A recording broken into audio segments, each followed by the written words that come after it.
Hello मेरे प्यारे दोस्तों, स्वागत करता हूं मैं आप सभी का आज के हमारे इस वीडियो में। कैसे हैं आप लोग? आई होप कि आप लोग मस्त होंगे, स्वस्थ होंगे और अच्छे से पढ़ाई कर रहे होंगे।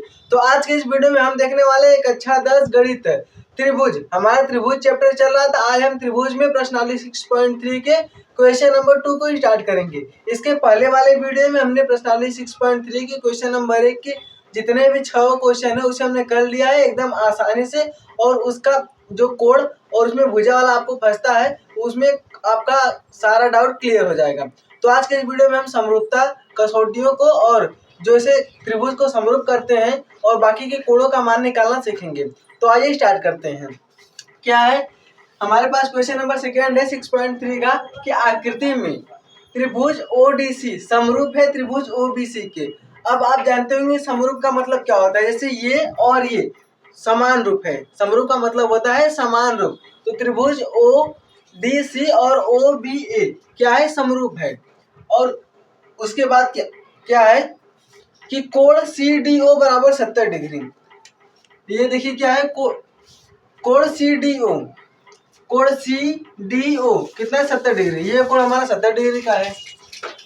तो और ये भी है कोण बी ओ सी। बी ओ सी कितना है? 125 डिग्री। तो हमें कोण D O C D C O D O C यानी क्या है? डी ओ सी ये कोण। और उसके बाद है डी सी ओ यानी कि ये कोण। और उसके बाद है कोण ओ ए बी और ये कोण में ये हमें क्या करना है? फाइंड करना है, यानी हमें ये कोण निकालना है। तो आइए भी स्टार्ट करते हैं। हम इसका हल करेंगे।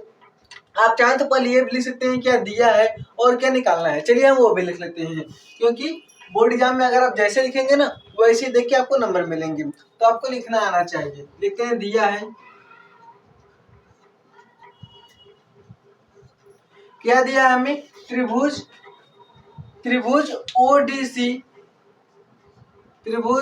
ओडीसी समरूप है किसके? त्रिभुज ओबीए के।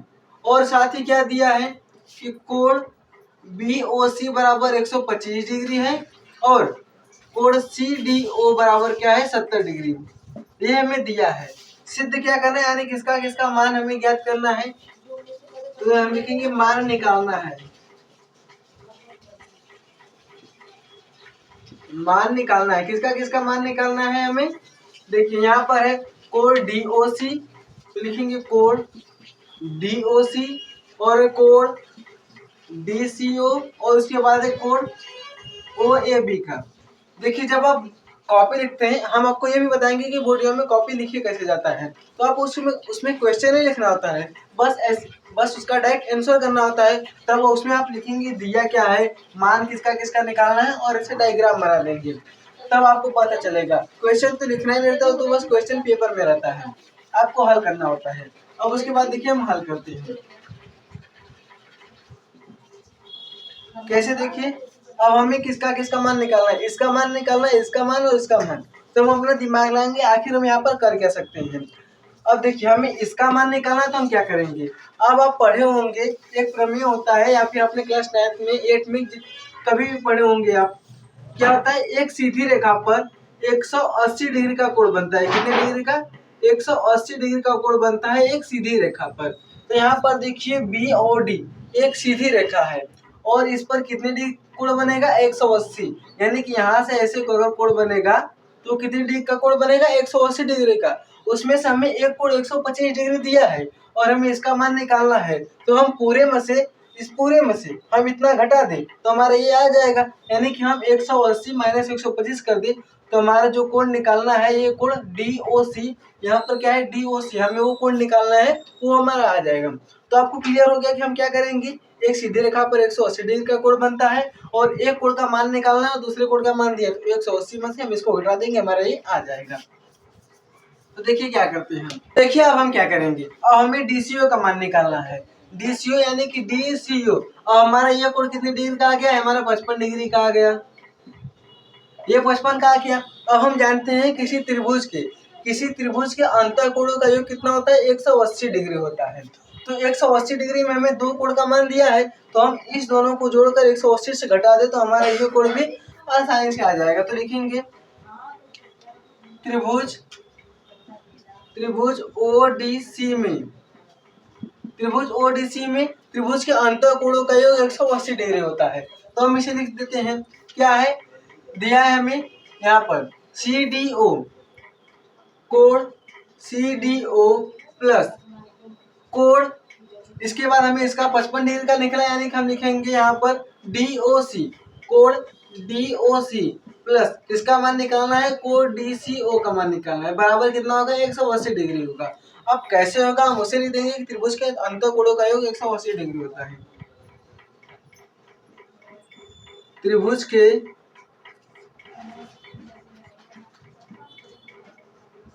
अंतःकोणों का योग 180 डिग्री होता है, 180 डिग्री होता है, बस यही था। अब देखिए 180 डिग्री होता है तो त्रिभुज के तीनों अंतःकोणों का कितना होता है 180 होता है, उसमें से हमें दो मान दिया है, यानी कि CDO का मान दिया यहाँ पर कितना 70 डिग्री है, प्लस देखिए CDO का मान कितना 70 डिग्री है, फिर DOC का कितना है 55 डिग्री, प्लस ये हमारा है DCO बराबर 180। अब हम इसे जोड़ लेंगे तो कितना आएगा 70 और 55 को जोड़ेंगे तो 125 आएगा, 125 डिग्री प्लस DCO बराबर कितना आ गया 180 डिग्री। अब ये इस साइड देखिए प्लस में है, इस साइड जाएगा तो माइनस में हो जाएगा, यानी कोण DCO बराबर 180 माइनस 125 डिग्री। अब 180 में से हम 125 घटाएंगे तो 55 आ जाएगा, तो कोण DCO बराबर क्या आ गया 55 डिग्री, और हमें DCO का मान निकालना था वो भी आ गया। इसमें हमने क्या किया है, अगले वाले में हमने सरल रेखा लिया था, इसमें हमें त्रिभुज के तीनों अंतःकोणों का मान लिया है, क्योंकि हमें दो मान दिया तो तीसरा आसानी से निकल जाएगा। तो हमने इसको और इसको जोड़ लिया है और 180 में से इसको घटा दिया है, हमारा ये आ गया, कितना आया है 55 डिग्री आ गया। तो आप लोग इसका भी स्क्रीनशॉट ले लीजिए या फिर आप इसे नोट कर लीजिए। अब उसके बाद हम इसका मान निकालते हैं। तो अब देखिए हम इसका कोण OAB का मान निकालेंगे, OAB का मान देखिए निकालेंगे तो बहुत आसानी से निकल जाएगा, क्योंकि हमारे इसका मान कितना है 55 डिग्री आया है। तो हम क्या करेंगे, अब देखिए हम जानते हैं ये और ये, अगर हम ऐसा समझे, अगर ये और ये क्या हो समांतर हो तब ये कोण इस कोण के बराबर हो जाएगा, लेकिन हमें कहीं पर ऐसा दिया नहीं है, ये हमें ऐसा कहीं पर दिया नहीं है। बहुत से शिक्षक आपको बताएंगे कि देखिए एकांतर अंतःकोण से ये कोण 55 डिग्री होगा तो ये भी 55 डिग्री हो जाएगा, क्योंकि आंसर सही है, लेकिन हम ऐसे करेंगे नहीं। क्यों? क्योंकि अगर ये और ये रेखा आपस में समांतर होती तब ये नियम लागू होता। समांतर रेखा कोई दीर्घ रेखा कट करती है तो उसके अंतःकोण क्या होते हैं बराबर होते हैं, और ये नियम यहाँ पर नहीं लगेगा। तो हम क्या करेंगे, अब उसके लिए हम क्या करेंगे, देखिए ये देखिए 55 डिग्री है, इसके सामने वाली भुजा क्या होगी 55 डिग्री, शीर्षाभिमुख कोण, आपने क्लास 9th में पढ़ा होगा, क्या बोलते हैं शीर्षाभिमुख कोण, यानी कि अगर कोई एक ऐसी रेखा है, ये कोण A डिग्री है तो ये भी क्या होगा A डिग्री ही होगा, अगर ये कोण B डिग्री का है तो ये भी क्या होगा B डिग्री ही होगा। ये होता है शीर्षाभिमुख कोण, यानी ये हमारा 55 हो गया तो ये भी क्या होगा 55 ही होगा। अब उसके बाद हम क्या करेंगे, तो हम इसमें क्या करेंगे, वो तो नियम लग नहीं रहा है, क्योंकि ये एकांतर कोण होगा नहीं, ये समांतर है ही नहीं, तब एकांतर कोण का नियम लगेगा नहीं। तो हमें एक चीज और दिया है, यहाँ पर दिया में हम लिखे थे कि ये त्रिभुज देखिए, इस त्रिभुज की क्या है समांतर है, यानी कि ODC समांतर है, OB एक है। जब ये समांतर है तो ये कोण इस कोण के बराबर हो जाएगा, और यहाँ पर एकांतर कोण का नियम नहीं लगेगा, तो क्या होगा ये कोण इस कोण के बराबर हो जाएगा। लिखेंगे क्योंकि त्रिभुज ODC समरूप है, क्या है समरूप है, त्रिभुज OB एक है, इसलिए क्या होगा हमारा, इसलिए OCD, यानी कि हम इसे क्या बोल सकते हैं OCD या फिर DCO, आप कुछ भी बोलिए, हम क्या बोलेंगे OCD या फिर DCO, तो DCO क्या होगा, इसलिए DCO बराबर हो किसकी OAB की। ये देखिए समरूप था इसलिए कोण आपस में बराबर होंगे, तो ये समरूप है इसलिए कोण बराबर, यहाँ पर कोई एकांतर अंतःकोण का नियम नहीं लगेगा, तो ये इसके बराबर हो गया। ये कितना है 55 डिग्री है, तो ये भी क्या होगा 55 डिग्री, यानी कि DCO पर समरूप होगी इसकी OAB की, ऐसा था, तो ये कोण इस कोण के बराबर हो जाएगा, यानी कि कोण DCO बराबर होगा कोण OAB की। DCO का मान हमें कितना है 55 डिग्री है, यहाँ पर 55 डिग्री बराबर कोण OAB, तो कोण ओ ए बी का मान कितना आ गया 55 डिग्री, और हमें तीनों निकालना था और तीनों आ गया। ये भी कितना है 55 डिग्री। देखिए आप देख रहे हैं हमारे तीनों कोण का मान कितना है 55 डिग्री की। अब अगर आप ऐसे बस इस फिगर को देखकर अपने मन में सॉल्व करना चाहते हैं तो भी आप आसानी से कर सकते हैं। कैसे करेंगे वो देखिए। क्या है, हमें ये 125 दिया था तो 180 में से 125 घटा देंगे, आ जाएगा, क्योंकि सरल रेखा है। अब उसके बाद हमारा ये 55 आ गया और ये कितना है 70 है, तो इस दोनों को जोड़कर 180 में से घटा दीजिए, तो 70 55 कितना होगा 125, और 125 को 180 में से घटा दीजिए 55 आ गया। अब ये 55 है तो ये इसके समरूप है। क्या है, समरूप है, इसलिए ये भी क्या होगा कोण बराबर होगा। तो ये क्या होगा 55 है तो ये भी क्या हो गया 55 हो गया। आप लोग इसका स्क्रीनशॉट लीजिए, फिर इसके बाद हम इसका नेक्स्ट क्वेश्चन करते हैं।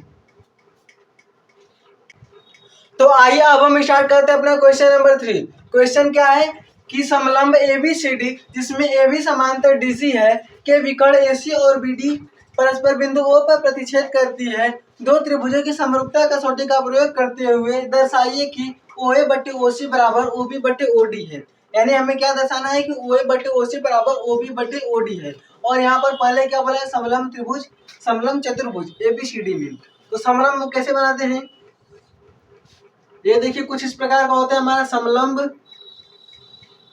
और यहाँ पर मान क्या दिया है ABCD, तो ABCD।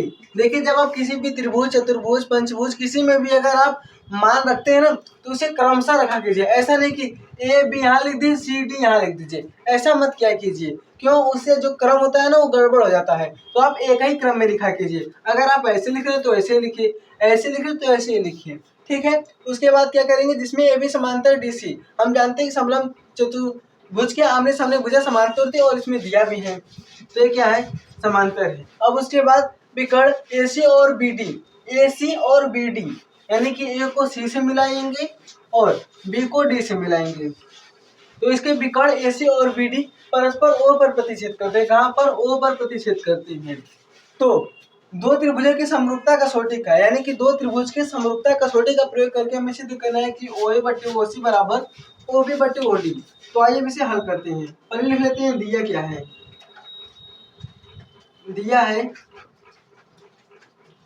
ABCD एक समलंब ABCD एक समलंब है और जिसमें AB समांतर DC है। ABCD एक समलंब है, एक समलंब है जिसमें AB समांतर CD है। क्या है, AB समांतर CD और ABCD का एक समलंब है। अब उसके बाद क्या है कि इसके विकर्ण बिंदुओं पर प्रतिच्छेद करते हैं, तो लिखने की जरूरत नहीं, अब लिखेंगे सिद्ध करना है, ये हमें सिद्ध करना है, तो लिख लेते हैं सिद्ध करना है। क्या दिया है सिद्ध करने के लिए, OA बटे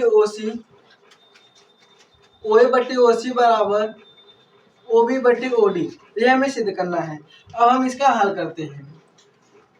हल करने से पहले आप लोग ये सुन लीजिए कि आखिर हम इसे कैसे करेंगे। हमें क्या है OA बटे OC और OB बटे OD, इसके पहले आपने जब 6.2 पढ़ा तब हमें इस कसौटियों के बारे में नहीं पता था।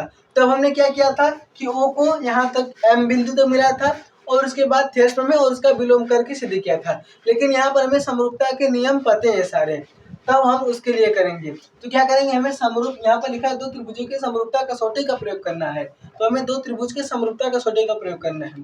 तो हम कुछ ऐसा करें कि इसका जो विकर्ण होगा उसके अनुपात बराबर होंगे अगर हम समरूप दिखा दें। और हम ये भी जानते हैं कि समरूप त्रिभुज के भुजाओं का अनुपात क्या होता है, समानुपाती, भुजाओं के अनुपात बराबर होता है। अगर हम त्रिभुज OAB और OCD को समरूप कर दें, यानी कि OAB और OCD को समरूप कर दें, तो क्या होगा कि इसके भुजाओं का अनुपात बराबर आएगा। वो कैसे आएगा, देखिए क्या लिखेंगे, त्रिभुज OAB तथा त्रिभुज OCD में। अब इस त्रिभुज को अगर हम समरूप सिद्ध करना चाहें तो हमें दिया क्या है, ये रेखा इस रेखा के समांतर है, और जब समांतर होती है तो एकांतर अंतःकोण क्या होता है, बराबर होता है। यानी कि ये कोण इस कोण के, ये कोण इस कोण के। अब कुछ लोग क्या करेंगे कि इसका मान कोण 1 कोण 2 कोड 3 कोड 4 ऐसे रख देंगे। तो रखने की जरूरत क्या है, आप डायरेक्ट देखिए ना, VOA लिख लीजिए, OCD ऐसे लिख सकते हैं आप। अगर लिखना चाहे तो बस कोड 1 बराबर कोड 2 ऐसे भी लिख सकते हैं, तो हम नहीं लिखेंगे। तो क्या लिखेंगे, कोड BAO या फिर कोड OAB। ये जो बीच वाला होता है ना, यही कोड को प्रदर्शित करता है। तो कोड OAB इसके बराबर होगा OCD के, बराबर कोड OCD के। कैसे होगा ये, वो भी लिख दीजिए एकांतर अंतर कोड से,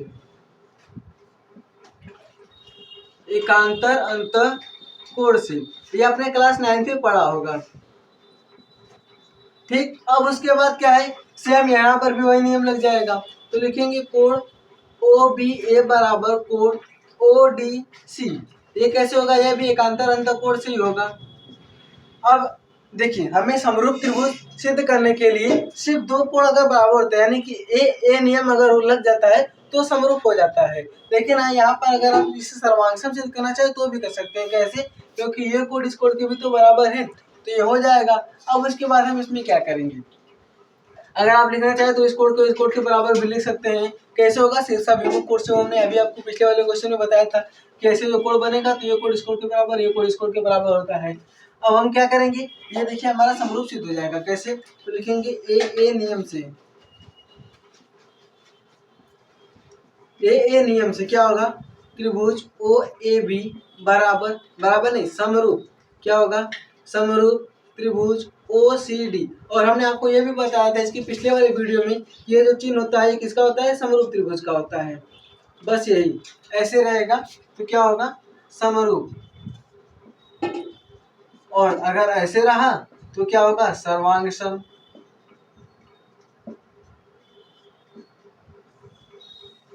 ये होता है। तो ये किसके लिए, समरूप के लिए, और ये किसके लिए, सर्वांगसम के लिए। ये हमारा OAB समरूप हो गया OCD के। और हम जानते हैं कि जब ये समरूप हो गया तो इसकी भुजाओं का अनुपात क्या होगा, समानुपाती होगा। तो हम इसे क्या लिख सकते हैं कि समरूप त्रिभुजों की संगत भुजाएं के अनुपात बराबर होते हैं। वो कैसे लिखेंगे, अब उसके बाद देखिए, अब उसके बाद आ जाएगा हमारा OA/OC। OA यहाँ पर देखिए OA लिए तो यहाँ पर भी क्या लेंगे, OC लेंगे। अब उसके बाद क्या है, अगर हम यहाँ पर OB लें तो यहाँ पर भी क्या होगा, OD होगा, यानी कि OB/OD। और ये कैसे होगा कि समरूप त्रिभुज की संगत भुजाएं के अनुपात बराबर होते हैं। तो आप चाहे तो यहाँ पर लिख भी सकते हैं, समरूप त्रिभुज के संगत भुजाएं क्या होता है हमारा, समरूप त्रिभुज के संगत भुजाओं के अनुपात बराबर होते हैं। तो समरूप त्रिभुज के संगत भुजाओं का अनुपात बराबर होता है। तो ये क्या होगा हमारा, इसके अनुपात क्या होंगे, बराबर होंगे। ये हमारा समरूप त्रिभुज है, उसके संगत भुजाओं का अनुपात बराबर होता है। तो इस क्वेश्चन में हमने कैसे किया, हमें दिया था कि ABCD एक समलंब है और उसके बाद AB समांतर CD है। तो हमें सिद्ध करना था कि OA/OC बराबर OB/OD। तो हमने क्या किया, इस त्रिभुज को और इस त्रिभुज को समरूप सिद्ध कर दिया। समरूप सिद्ध करने के बाद हमने समरूप सिद्ध कैसे किए हैं, ये कोड इस कोड के बराबर होगा, एकांतर अंतर कोड से, चूंकि ये रेखाएं क्या है, समांतर है। अब उसके बाद उसी प्रकार से ये भी इसके बराबर हो जाएगा। और हम जानते हैं कि किसी भी त्रिभुज को समरूप सिद्ध करने के लिए सिर्फ दो कसौटियों का, यानी कि दो कोण अगर बराबर होते हैं तो हमारा समरूप हो जाता है। और यहाँ पर एक और चीज है कि ये कोड इस कोड के बराबर है, यानी कि AOB बराबर है COD के शीर्षाभिमुख कोण से। तो हमें लिखने की कोई जरूरत नहीं है। अब हमारा क्या हो गया, समरूप सिद्ध हो गया। अब उसके बाद हमने क्या किया कि जब समरूप त्रिभुज के संगत भुजाओं का अनुपात बराबर होता है वो हम जानते हैं, तो ये समरूप हो गया। यहाँ पर हम OA लिए तो इधर भी OC लिए हैं, फिर OB लिए तो यहाँ पर OD लिए, और हमें ये सिद्ध करना था और ये आ गया। तो आप लोग इसका स्क्रीनशॉट ले लीजिए या फिर इसे नोट कर लीजिए। तो अब हम देखते हैं अपना क्वेश्चन नंबर 4 और आज का लास्ट क्वेश्चन है कि आकृति में QR/QS बराबर QT/PR तथा कोण 1 बराबर कोण 2 दर्शाइए कि त्रिभुज PQS समरूप होगा त्रिभुज TQR के। क्या है, QR/QS बराबर QT/PR। तो QR/QS बराबर QT/PR। अब यहाँ पर देखिए गड़बड़ी कर दिया है। क्या है, जैसे यहाँ पर Q R upon Q S था और यहाँ पर भी वही रहना चाहिए Q T upon Q P, लेकिन यहाँ पर क्यू पी के स्थान पर पी आर दे दिया है और दिया है कि कोड 1 बराबर कोड 2 के, और हमें सिद्ध करना है कि पी क्यू यहाँ समरूप होगा टी क्यू आर के। अगर देखिए हम कुछ ऐसा करें, इस पी आर को इस क्यू पी के बराबर कर दे, इस पी आर को, यहाँ पर पी आर है तो इस पी आर को अगर हम इस क्यू पी के बराबर कर दें तो इसके भुजाओं का अनुपात तो बराबर हो जाएगा, और ये कोड इस कोड के बराबर है तो ये कोड भी बराबर है, और या फिर ये बराबर है तो ये देखिए ये दोनों कोड क्या है, ये दोनों कोड क्या है, ये जो कोड है कोड पी क्यू एस, ये दोनों त्रिभुज में आए। जैसे ये त्रिभुज देखिए और उसके बाद क्या है, ये त्रिभुज है, ये इसी में है। तो क्या है, इस त्रिभुज को अगर हम देखें, इस त्रिभुज को देखें तो इसमें भी ये कोड आ रहा है, और इस त्रिभुज को देखें तो इसमें भी ये कोड आ रहा है, यानी कि ये कोड क्या है, उभयनिष्ठ है। तो हम ऐसे भी कर सकते हैं। तो आइए हम इसे हल करते हैं। पहले लिख लेंगे, दिया है,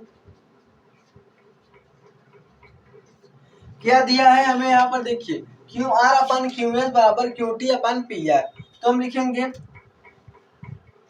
Q R upon Q S बराबर क्यू टी अपन पी आर, और साथ में क्या दिया है, कोड 1 बराबर code 2, Q R upon Q S बराबर क्यू टी अपन पी आर, और दिया है कोड 1 बराबर है कोड 2 के। और हमें सिद्ध क्या करना है वो लिख लेते हैं।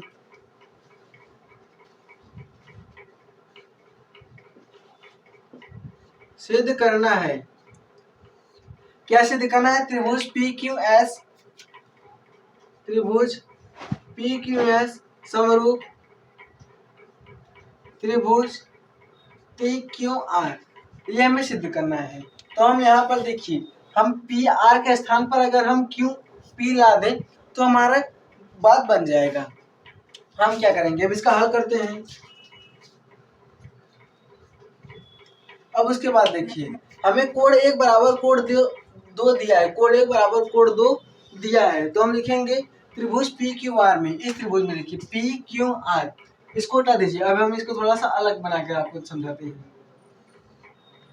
पी क्यू आर, ये क्या, देखिए पी क्यू आर, इसमें कोड 1 बराबर है कोड 2 के, और हम जानते हैं कि किसी त्रिभुज के अगर 2 कोण बराबर हैं तो आमने सामने की भुजा भी क्या होती है, बराबर होती है। यानी कि कोण बराबर है तो उसके आमने सामने की भुजा बराबर होती है।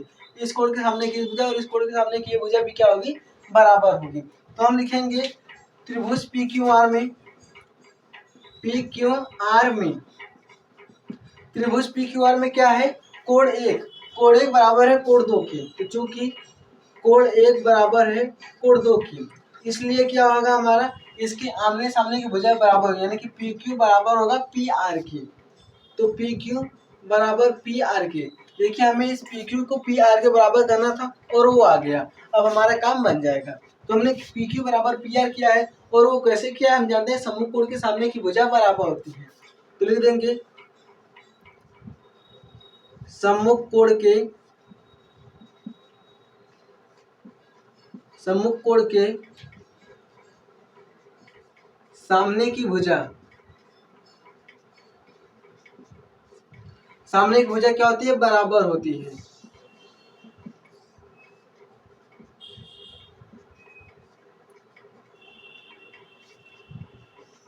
सम्मुख कोण के सामने की भुजा बराबर होती है। अब उसके बाद हम यहाँ पर पी आर के स्थान पर पी क्यू लिख सकते हैं, बिल्कुल लिख सकते हैं क्योंकि बराबर है। तो लिखेंगे Q R upon Q S बराबर है Q T upon P R की, और हमें दिया है पी क्यू बराबर पी आर। तो हम इसे लिख सकते हैं, क्या लिख सकते हैं, इसे हम लिख सकते हैं Q R upon Q S बराबर क्यू टी अपान, यहाँ पर पी आर के स्थान पर पी क्यू लिख सकते हैं, पी क्यू। अब उसके बाद देखिए Q R upon Q S Q T upon Q P, ये बराबर है और ये कोण हमारा उभयनिष्ठ है। तो लिखेंगे कोण पी क्यू एस बराबर है कोण टी क्यू आर के, टी क्यू आर के पी क्यू एस बराबर है। कैसे बराबर है वो भी लिख दीजिए, उभयनिष्ठ। उभयनिष्ठ का मतलब क्या होता है, दोनों में जो आए, उभयनिष्ठ बोलते हैं।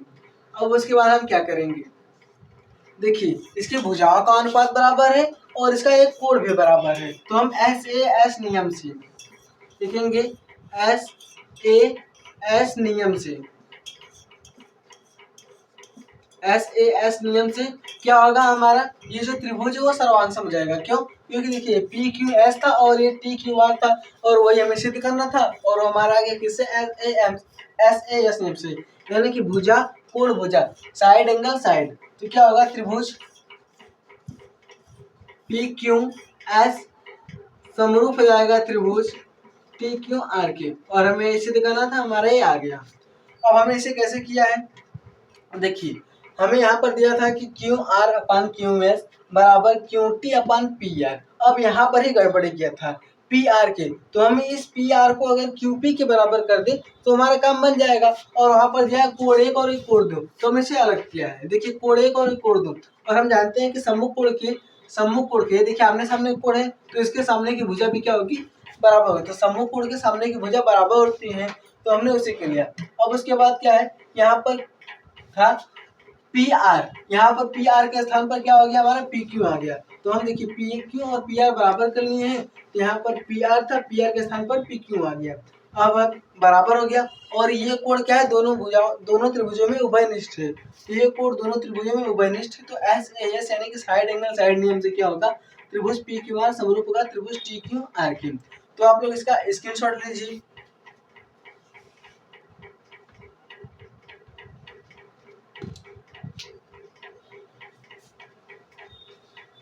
तो आई होप दोस्तों कि आप लोग को ये सारे क्वेश्चन समझ में आए होंगे। हम मिलेंगे आपसे अब अगले वीडियो में और इसके आगे के क्वेश्चन को सॉल्व करेंगे। तब तक के लिए धन्यवाद।